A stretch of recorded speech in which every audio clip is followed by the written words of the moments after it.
namoota siin marsanii jiran irraa yeroo hunda akkasi jajjabeessan hin eegin. Yeroo hunda akkasi deeggaraniif abjuu kee itti himin.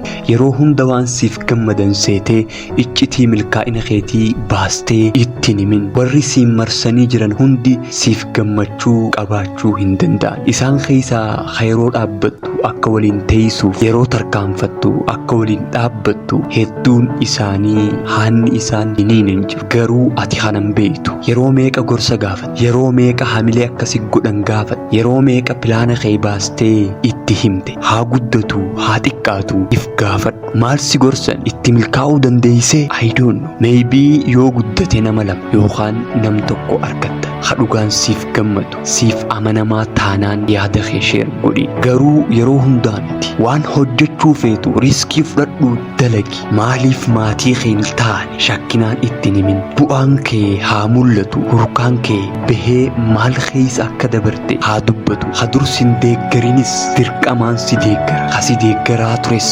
daranuus si deeggara.